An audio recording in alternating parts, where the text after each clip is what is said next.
Hi hello.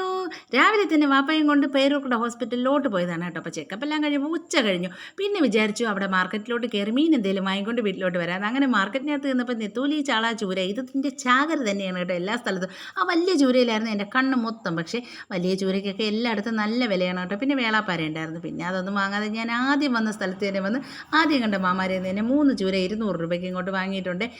അങ്ങനെ വീട്ടിലോട്ടെത്തി മീനെല്ലാം ചട്ടിയിലോട്ടാക്കി കേട്ടോ. അപ്പോൾ ഉച്ചത്തേക്ക് എന്തായിരുന്നാലും ചോറൊന്നും വെച്ചിട്ടുണ്ടായിരുന്നില്ല. മീനെല്ലാം കഴുകി സെറ്റാക്കി കറിയും വെച്ച് വറുത്തും വെക്കാമെന്ന് വിചാരിച്ചു. ഇട്ട ഡ്രസ്സ് പോലും മാറാതെ ഞാൻ അങ്ങോട്ട് പണി തുടങ്ങി.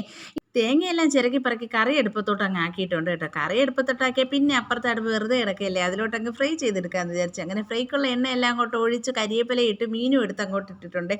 അത് കഴിഞ്ഞിട്ട് നമ്മൾ ബാക്കി ജോലികളൊക്കെ അങ്ങോട്ട് ചെയ്യാമെന്ന് വിചാരിച്ചു. എവിടെയെങ്കിലും പോയിട്ട് വന്ന് ജോലി ചെയ്യുന്ന കാര്യം എനിക്ക് ഒട്ടും ഇഷ്ടമില്ലാത്ത കാര്യമാണ് കേട്ടോ.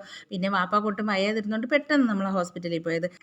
അങ്ങനെ മീൻകറിയെല്ലാം തിളച്ച് വന്നപ്പോഴത്തേക്കും ഞാൻ പിന്നെ അടുക്കളയെല്ലാം അങ്ങോട്ട് ഒതുക്കാൻ തുടങ്ങി കേട്ടോ. അടുക്കളയെല്ലാം ഒതുക്കി സിങ്കെല്ലാം തേച്ച് കഴുകിയതിന് ശേഷം അവിടെ നിന്നപ്പോഴത്തേക്കും ഗസ്റ്റുകൾ വന്നിട്ടുണ്ടായിരുന്നു. ഉമ്മ വയ്യാതെ കൊടുക്കുന്നതുകൊണ്ട് തന്നെ ഉമ്മയെ കാണാനായിട്ട് ആരെങ്കിലുമൊക്കെ വരില്ല. അപ്പോൾ ഇന്ന് വന്നത് വല്ലിക്കായും ചേട്ടത്തിയും പിള്ളേരും ഒക്കെയാണ് കേട്ടോ. അപ്പോൾ സുമയാരെ മോളും ഒക്കെ ഉണ്ടായിരുന്നു. അപ്പോൾ അതുകൊണ്ട് തന്നെ നമ്മളെല്ലാവരും കൂടി ഇരുന്ന് കുറേ നേരം വർത്തമാനമൊക്കെ പറഞ്ഞിട്ടാണ് പിന്നെ കാക്കയൊക്കെ തിരിച്ചു പോയത്. അത് കഴിഞ്ഞിട്ട് ഇക്കാക്കാണെങ്കിൽ ഒരു ട്രാവൽ ബാഗ് വാങ്ങണമായിരുന്നു.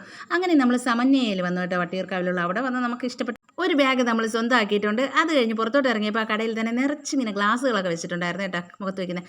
അപ്പോൾ ഇത് കണ്ടപ്പോൾ ഞാൻ എൻ്റെ അമ്മൂനെ അയിനൂനെയൊക്കെ ഇങ്ങനെ ഓർത്ത് പോയി. ഇവന്മാർക്കാണ് ഇതൊക്കെ ഇഷ്ടം കൂടുതൽ. അത് കഴിഞ്ഞിട്ട് ഇക്ക പറഞ്ഞ് മണർക്കുണത്തുള്ള ബ്രോസ്റ്റഡ് ചിക്കനിൽ നിന്ന് നമുക്ക് കുറച്ച് ബ്രോസ്റ്റഡ് പീസ് വാങ്ങാമെന്ന്. അങ്ങനെ അവിടെ വന്നപ്പോഴത്തേക്കും അവിടെ അൽഫാം ഇരുന്ന് വെന്തുകൊണ്ടിരിക്കുന്നു. ഷവായി അങ്ങനെ കറങ്ങിക്കൊണ്ടിരിക്കുകയാണ്. പിന്നെ ഷവർമയുടെ സെറ്റപ്പുകളും അവിടെ ഉണ്ടായിരുന്നു കേട്ടോ. അപ്പോൾ അതൊക്കെ കുറച്ച് നേരം ഞാനിങ്ങനെ നോക്കിയിരുന്നിട്ട് ഒരു 3-4 ബ്രോസ്റ്റഡ് പീസും വാങ്ങിച്ച് നമ്മൾ വീട്ടിലോട്ട് വന്നിട്ടുണ്ട്. വീട്ടിൽ വന്ന് പുട്ടും കൂടെ അവിച്ചു. അപ്പോൾ ഇത്രയേ ഉള്ളൂ.